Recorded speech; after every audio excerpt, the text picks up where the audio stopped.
Hi friends, welcome back. കുറച്ച് നാളായി നമ്മളൊരു യൂസ്ഡ് റിവ്യൂ ചെയ്തിട്ട് കുറേ നാളായി അൺബോക്സിങ് ചെയ്തുകൊണ്ടിരിക്കുകയാണ്. ഇന്നൊരു ഡീറ്റെയിൽഡ് യൂസ്ഡ് റിവ്യൂ ആയിട്ടാണ് വരുന്നത്. iQ50 എന്ന ഈ ഫോണിൻ്റെ യൂസ്ഡ് എക്സ്പീരിയൻസ് ആണ്. കഴിഞ്ഞ 1-2 മാസത്തോളമായി നമ്മുടെ കയ്യിൽ ഇരിക്കുവാണ്. ഈ ഒരു ഫോൺ എങ്ങനെയുണ്ടെന്നുള്ള കാര്യം ഇപ്പോഴും ഒരുപാട് പേര് ചോദിക്കുന്നുണ്ട്. കാരണം ഇപ്പോഴും ഇത് ഒരു one of the best phone എന്ന് പറയാവുന്ന ഒരു അവസ്ഥയുള്ളൊരു ഫോൺ തന്നെയാണ്. സോ എങ്ങനെയുണ്ട് ഈ ഒരു നമ്മുടെ ടോട്ടൽ എക്സ്പീരിയൻസ്, ഗെയിമിംഗ് ആയാലും പെർഫോമൻസ് ആയാലും ബാറ്ററി ആയാലും എല്ലാ കാര്യങ്ങളും നമ്മൾ ഈ ഒരു വീഡിയോയിൽ ഷെയർ ചെയ്യുകയാണ്. നിങ്ങളുടെ ഏതെങ്കിലും സുഹൃത്തുക്കളൊക്കെ ഫോൺ എടുക്കാൻ പോകുന്നതിൽ തീർച്ചയായിട്ടും വീഡിയോ ഒന്ന് ഷെയർ ചെയ്ത് കൊടുക്കുക. അവർക്ക് തീർച്ചയായിട്ടും ഉപകാരപ്പെടാം. പിന്നെ ഈ ഫോൺ ഇതിനോടകം തന്നെ ഒരുപാട് പേര് എടുത്തിട്ടുണ്ടാവും. ഞാൻ ഈ പറയുന്ന കാര്യങ്ങളൊക്കെ ശരിയാണോ, നിങ്ങളുടെ അഭിപ്രായം എന്താണെന്നുള്ളത് കൂടി തീർച്ചയായിട്ടും കമൻറ്റ് ചെയ്യാം. സോ അപ്പോൾ iQ50ൻ്റെ ഒരു യൂസ്ഡ് റിവ്യൂ. സോ അപ്പോൾ ആദ്യം തന്നെ ഈ ഒരു ഫോൺ കയറി പിടിക്കാനും കൊണ്ടു നടക്കാനും എങ്ങനെ ഉണ്ടായിരുന്നു ചോദിച്ചു കഴിഞ്ഞാൽ, ഒറ്റയടിക്ക് പറഞ്ഞാൽ ഇതിൻ്റെ വെയിറ്റും സ്പെക്ക് കാണുമ്പോൾ 216 ഗ്രാമോളം വരുന്നൊരു വെയിറ്റ് ഉണ്ട്. അതുപോലെ 8.14 mm ആണ് ഇതിന് തിക്നെസ് വരുന്നത്.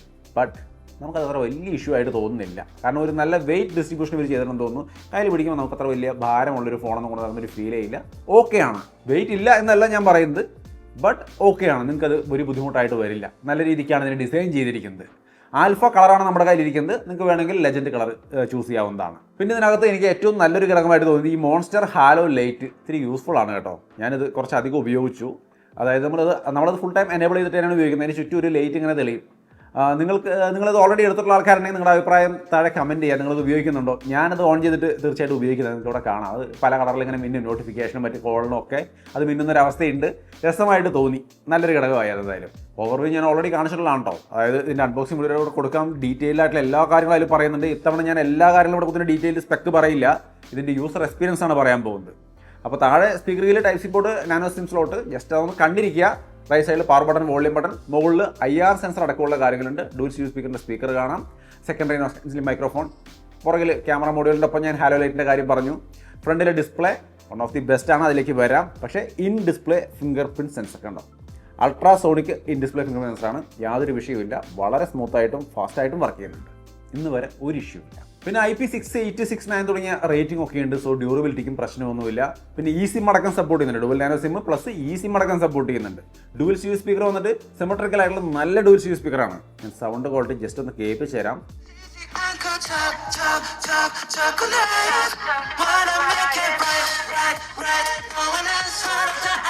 അത്യാവശ്യം ബേസ് കാര്യങ്ങളൊക്കെയുള്ള ഒരു ക്വാളിറ്റി ഉള്ള സ്പീക്കറാണ്. അതും നല്ല ബാലൻസായ, നല്ല സിമെട്രിക്കലായ, നല്ല നൈസ് സ്പീക്കറാണ് കൊടുത്തിരിക്കുന്നത്. ഒരു കാര്യം കൊണ്ട് എടുത്തു പറയണം, USB 3.2 ജനറേഷൻ 1 തന്നെ കൊടുത്തിരിക്കുന്നു. ഫാസ്റ്റസ്റ്റ് ആയിട്ടുള്ള USB പോർട്ടുമാണ് കൊടുത്തിരിക്കുന്നത്. So overall ports and buttons, speaker, എല്ലാ കാര്യങ്ങളും മനസ്സിലായല്ലോ. നല്ലൊരു സെറ്റപ്പുള്ള ഫോണാണ്. ഇതുവരെയായിട്ട് നമുക്ക് ഒരു പ്രശ്നവും തോന്നിയിട്ടില്ല. മാത്രമല്ല ഇതിൻ്റെ ഡിസ്പ്ലേ എന്നൊക്കെ പറയുന്നത് വൺ ഓഫ് ദി ബെസ്റ്റ് ആണ്. ഇൻഡസ്ട്രി ബെസ്റ്റ് ആയിട്ട് ഇരിക്കുന്നത്. അതായത് 6.85 ഇഞ്ച് വരുന്ന 2K M14 OLED ഡിസ്പ്ലേ ആണ് ഇരിക്കുന്നത്. ഒരു വിഷയവും നമുക്ക് ഇതിൻ്റെ വിഷ്വൽ ക്വാളിറ്റി ഇല്ല. നിങ്ങൾക്ക് ഇവിടെ വീഡിയോസൊക്കെ ഞാൻ പ്ലേ ചെയ്ത് കാണിക്കുന്നുണ്ട്.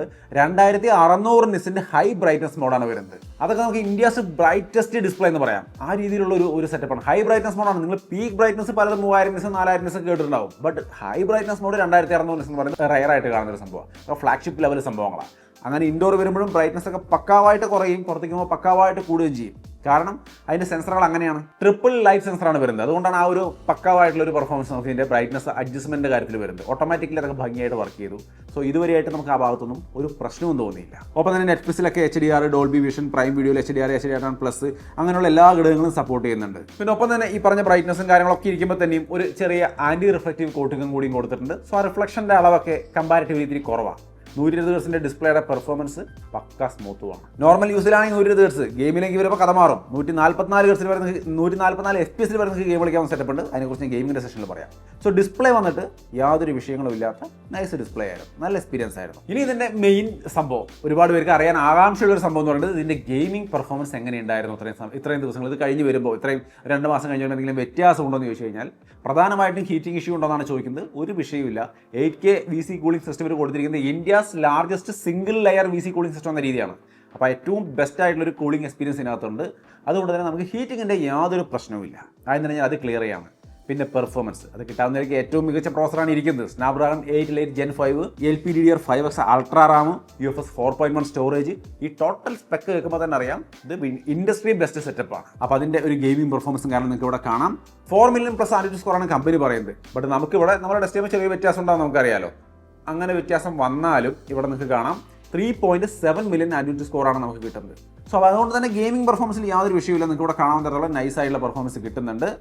Industry best dual axis motor നമുക്ക് ഇതിനകത്ത് വരുന്നുണ്ട്. അതുകൊണ്ട് തന്നെ ഹാപ്റ്റിക് ഫീഡ്ബാക്കും കാര്യങ്ങളൊക്കെ അടിപൊളിയാണ്. NFC കാര്യങ്ങളൊക്കെ വരുന്നുണ്ട്. മാത്രമല്ല ഗെയിമിങ്ങിൻ്റെ ഭാഗത്തേക്ക് വരുമ്പോൾ നമുക്ക് ഈ സൈഡിൽ നിന്ന് വലിച്ചാൽ വരുന്നൊരു സംഭവമുണ്ട്. അതായത് ഗെയിം കൺട്രോളിൻ്റെ ഒരു സംഭവം. അതിനകത്തേക്ക് നോക്കിയാൽ 140 FPS ഇതാ ഇപ്പോൾ ഞാൻ വെറുതെ ഗെയിം ഓൺ ചെയ്ത് പറഞ്ഞാൽ 144 FPS കാണിക്കുന്നുണ്ട്. സോ 144 FPS നമുക്ക് ഗെയിം കളിക്കാനുള്ള സൗകര്യത്തിനകത്തുണ്ട്. നിങ്ങളൊരു കാര്യം ചെയ്യണം, പെർഫോമൻസ് മോഡിലേക്ക് ഇട്ടിട്ട് മോൺസ്റ്റർ എന്നുള്ള മോഡിലേക്ക് ഇടുക. താഴെ Q ചിപ്പ്, ഇതിനകത്ത് 2 ചിപ്പാണ് വരുന്നത്. Q ചിപ്പ് കൂടി വരുന്നുണ്ട് 8 Lite Gen 5 ഒപ്പം. അപ്പോൾ ആ Q ചിപ്പിൻ്റെ ഫംഗ്ഷനിലേക്ക് വന്നിട്ട് സൂപ്പർ റെസൊല്യൂഷനിലേക്ക് കയറി വേണ്ടുന്ന സംഭവങ്ങളൊക്കെ ഫ്രെയിം റേറ്റ് ഒക്കെ എക്സ്ട്രീം ആക്കി അങ്ങനെ എല്ലാ സംഭവങ്ങളും മാക്സിമം ആക്കി ഇടുക. എന്നിട്ട് കളിച്ചു തുടങ്ങുമ്പോഴാണ് നമുക്ക് 144 FPS അടിപൊളിയായിട്ട് ഇതിൽ ഗെയിം കളിക്കാൻ പറ്റുക. സോ നല്ല നൈസ് ഗെയിമിംഗ് എക്സ്പീരിയൻസ് കിട്ടും. ഒപ്പം തന്നെ ആ ഒരു സെക്ഷനിൽ താഴേക്ക് വന്നു കഴിഞ്ഞാൽ ബൈപ്പാസ് ചാർജിങ്ങിൻ്റെ ഓപ്ഷനൊക്കെ ഉണ്ട്. നിങ്ങൾക്ക് അതൊക്കെ എനേബിൾ ചെയ്തിട്ട് അടിപൊളിയായിട്ട് ഗെയിം കളിക്കാം. സോ നമുക്ക് ഇതുവരെയായിട്ടും ഹീറ്റിംഗ് ഇഷ്യൂ പോലുള്ള കാര്യങ്ങളൊന്നും വന്നില്ല. ടോപ്പ് ലെവൽ സ്മൂത്ത് പെർഫോമൻസ് നമുക്ക് ഗെയിമിൽ കിട്ടി. ഞാൻ പല ഗെയിമുകളിലൂടെ കളിച്ച് കാണിക്കുന്നുണ്ട്. എല്ലാം തന്നെ നന്നായിരുന്നു. സോ അപ്പോൾ അത് എങ്ങനെയുണ്ട് എന്നറിയാൻ ആഗ്രഹമുള്ള ആൾക്കാർക്ക് ഒരു സമാധാനമായല്ലോ. സംഭവം അടിപൊളിയാണ്. ഇത് ഓൾറെഡി എടുത്തിട്ടുള്ള ആൾക്കാരുണ്ടെങ്കിൽ നിങ്ങളുടെ അഭിപ്രായം കൂടി ഒന്ന് കമൻറ്റ് ചെയ്തോളൂ. എല്ലാവരും കമൻറ്റ് കൂടി നോക്കിയപ്പോൾ ഇത് തന്നെ ആയിരിക്കും മിക്കവാറും. പിന്നെ ഒരു കാര്യം ഞാൻ പറയാൻ വിട്ടുപോയിട്ടോ, റേ ട്രേസിംഗ് പോലുള്ള സംഭവങ്ങളൊക്കെ സപ്പോർട്ട് ചെയ്യുന്നതിനകത്ത്. സോ നിങ്ങൾ അതൊക്കെ സപ്പോർട്ട് ചെയ്യുന്ന ഗെയിമുകളെടുത്ത് കളിക്കുമ്പോൾ നിങ്ങൾക്ക് അതിൻ്റെതായ ബെനിഫിറ്റുകളും കിട്ടും. അതും കൂടി ഒന്ന് അറിഞ്ഞിരിക്കുക. ഇനി ഇതിൻ്റെ മറ്റൊരു ബെസ്റ്റ് ഐറ്റം എന്ന് പറയുന്നത് ഒറിജിൻ OS ആണ്.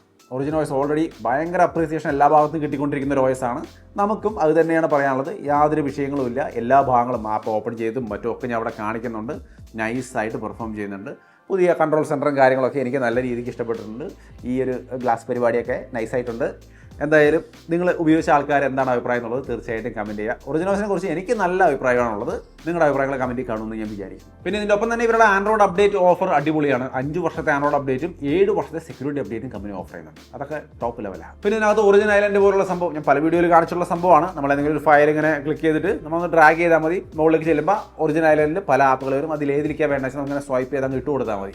ആ ഒറിജിൻ ഐലൻഡ് ഫീച്ചർ എനിക്ക് നന്നായിട്ട് ഇഷ്ടപ്പെട്ട ഒരു സംഭവമാണ് കേട്ടോ. പിന്നെ ഓഫീസ് കിറ്റ്, നമ്മുടെ മാക് കമ്പ്യൂട്ടറിലേക്കോ വിൻഡോസ് കമ്പ്യൂട്ടറിലേക്കോ ഒക്കെ ഈ ഫോണിൽ നിന്ന് ഈസി ആയിട്ട് ഫയലുകൾ ട്രാൻസ്ഫർ ചെയ്യാൻ പറ്റുന്ന ഓഫീസ് കിറ്റ് സംവിധാനം ഇതിനകത്തുണ്ട്. സോ അപ്പോൾ അങ്ങനെയുള്ള ഒരുപാട് ഒറിജിൻ OSന്റെ ഫീച്ചേഴ്സ് ഒക്കെ നമ്മൾ ഡെഡിക്കേറ്റഡ് വീഡിയോ ചെയ്തിട്ടുണ്ട്. അത് കണ്ടു നോക്കുക. എന്തായാലും മൊത്തത്തിൽ ഇതിലത്തെ എക്സ്പീരിയൻസിന് പ്രത്യേകിച്ച് പ്രശ്നങ്ങളൊന്നുമില്ല. ഇനി ഇതിൻ്റെ മറ്റൊരു ഘടകം എന്ന് പറയുന്നത് ക്യാമറയാണ്. ക്യാമറ സാമ്പിൾസ് കണ്ടു നോക്കിയേ. മെയിൻ ക്യാമറ 50 മെഗാപിക്സലിൻ്റെ സോണി ക്യാമറയാണ്. 3x പെരിസ്കോപ്പിക് ക്യാമറ സെറ്റപ്പ് വരുന്നുണ്ട്. 3 ക്യാമറകളും വൈഡ് ആംഗിൾ പെരിസ്കോപ്പ് എല്ലാം 50 മെഗാപിക്സൽ ട്രിപ്പിൾ ക്യാമറ സെറ്റപ്പാണ്. ഡേ ലൈറ്റിലും നൈറ്റിലും ഒക്കെ എടുത്ത ഫോട്ടോസ് ഞാൻ അവിടെ കാണിക്കുന്നത്. 32 മെഗാപിക്സലിൻ്റെയാണ് ഫ്രണ്ട് ക്യാമറ വരുന്നത്.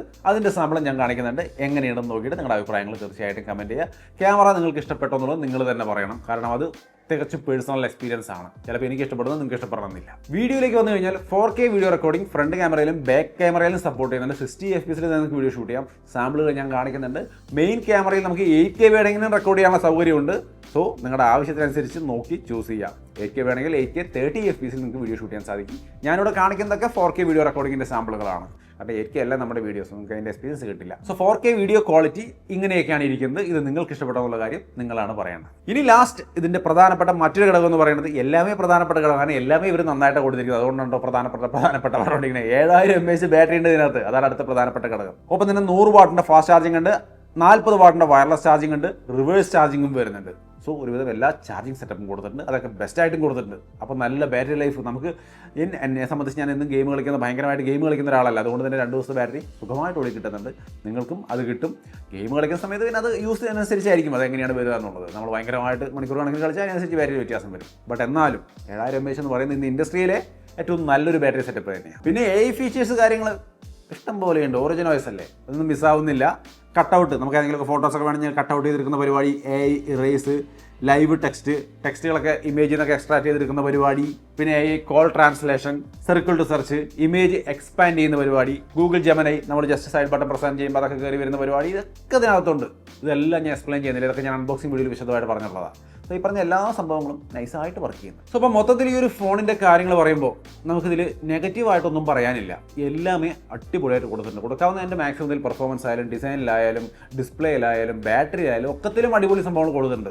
സോ ഒരു ഹെവി പെർഫോമൻസിൻ്റെ ഫോൺ നോക്കുന്ന ഒരാളെ സംബന്ധിച്ച് നന്നായിരിക്കുന്നു. നിങ്ങളിത് ഉപയോഗിച്ച ആൾക്കാരെ സംബന്ധിച്ച് എന്താണ് തോന്നിയെന്നുള്ള കാര്യം തീർച്ചയായിട്ടും കമൻറ്റായിട്ട് ഷെയർ ചെയ്യാം. ഇതിൻ്റെ പ്രൈസ് 12 GB RAM 256 GB സ്റ്റോറേജിന് 72,999 വരുന്നത്. 16 GB RAM 512 GB സ്റ്റോറേജിന് 79,999. പിന്നെ ബാങ്ക് ഓഫറും കാര്യങ്ങളൊക്കെ ഉണ്ടായിരിക്കും. തീർച്ചയായിട്ടും ചെക്ക് ചെയ്യുക. ഓഫർ കടക്കാൻ തന്നെ വാങ്ങിക്കാൻ ശ്രമിക്കുക മാക്സിമം. പിന്നെ ഇത് കിട്ടുന്നത് ആമസോൺ ഇന്ത്യയിൽ കിട്ടും. അതേപോലെ തന്നെ IQ സ്റ്റോറിലും കിട്ടും. എവിടെ നിന്ന് വേണമെങ്കിലും ഓർഡർ ചെയ്യാം. സോ മൊത്തത്തിൽ 2 മാസത്തെ യൂസർ എക്സ്പീരിയൻസ് ആണ് നമ്മൾ ഈ ഒരു പറഞ്ഞ കാര്യങ്ങളൊക്കെ. ഓവറോൾ IQ ഇറങ്ങിയപ്പോൾ എനിക്ക് തോന്നിയിരുന്നത് അടിപൊളി ഒരു ഫോൺ എന്ന രീതിയിൽ തന്നെയാണ് നമ്മൾ അന്ന് വീഡിയോ ചെയ്തിട്ടുണ്ടായിരുന്നത്. അന്ന് പറഞ്ഞ കാര്യങ്ങളൊക്കെ കറക്റ്റ് തന്നെയാണെന്ന് ഇപ്പോൾ 2 മാസം ഉപയോഗിച്ച് കഴിഞ്ഞ് വരുമ്പോഴും നന്നായിട്ട് തന്നെയാണ് ഫീൽ ചെയ്യുന്നത്. പറഞ്ഞ കാര്യങ്ങളൊന്നും മിസ്റ്റേക്ക് ഇല്ല, നന്നായിട്ടുള്ളൊരു ഫോണായിട്ട് തോന്നി. വാങ്ങിച്ച് ഉപയോഗിച്ച ഒരു അഭിപ്രായം പറയാം. അപ്പോൾ അതാണ് iQOO15 ഒരു യൂസ്ഡ് റിവ്യൂ. എന്താണ് നിങ്ങളുടെ അഭിപ്രായം എന്നുള്ളത് കമൻറ്റിൽ കാണുമെന്ന് വിചാരിക്കും. വീഡിയോ ഇഷ്ടപ്പെട്ടാൽ ലൈക്കും ഷെയർ ചെയ്യാൻ മറക്കണ്ട. വീണ്ടും ഒരു വീഡിയോയിൽ കാണാം. ബൈ.